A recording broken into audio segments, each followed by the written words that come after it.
Hola, bienvenidos, bienvenidas a tu escuela de español con Evans.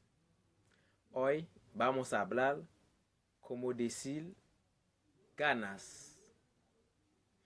Bienvenue dans le cours espagnol ou mesdames et messieurs. Et jeudi, nous allons parler de comment on dit envie et en espagnol et en anglais aussi. Donc, pas oublier que ou avec Evans Jean-Louis.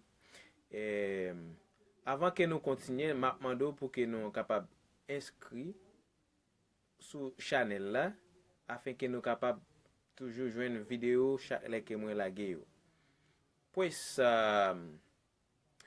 ¿estáis listos? ¿Estáis listas? Haga clic en el botón abajo donde dice suscribirte para que no perder ningún video con Evans. Ya. Si estáis listos, estáis listas, empezamos. No tengo ganas de nada. No tengo ganas de nada. I don't feel like doing anything.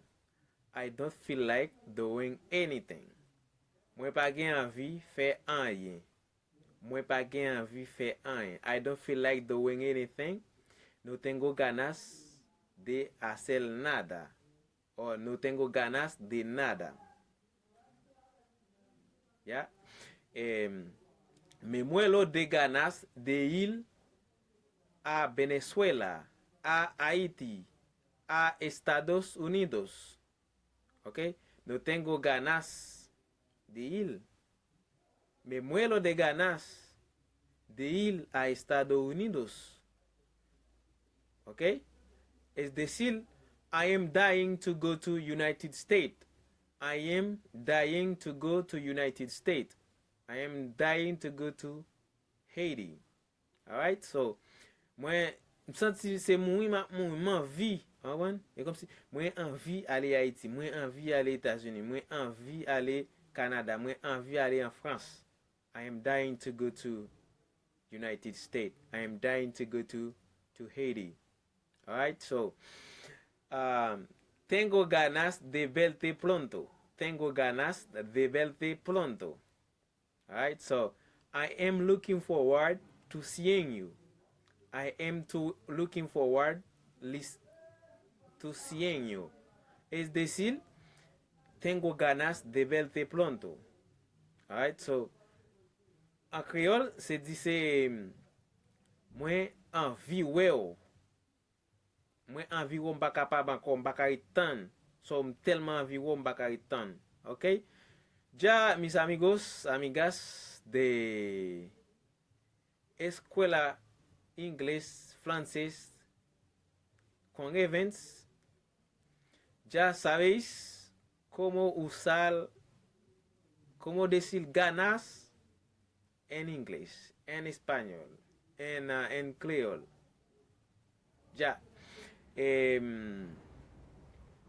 Para que no perder ningún video, te voy a pedir, haga clic en el botón de abajo donde dice suscribirte para que no perder ningún video. Alright?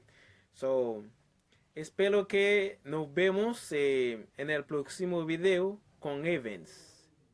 Fue un placer. May God bless you. Hasta luego. Au revoir, c'était un plaisir pour que moi te là ensemble avec nous. Merci un peu. Pas oublier inscrire sur channel là pour que nous pas perdre même une vidéo avec Evans. No tengo ganas de nada. I don't feel like doing anything. Me muero de ganas de ir a Haití, a Estados Unidos. Alright, so I am dying to go United States. I am dying to go to Haiti. Alright, so tengo ganas de verte pronto. I am looking forward to seeing you soon. Alright, it was a big pleasure. It was Evans with you guys. So I hope I see you next. May God bless you all.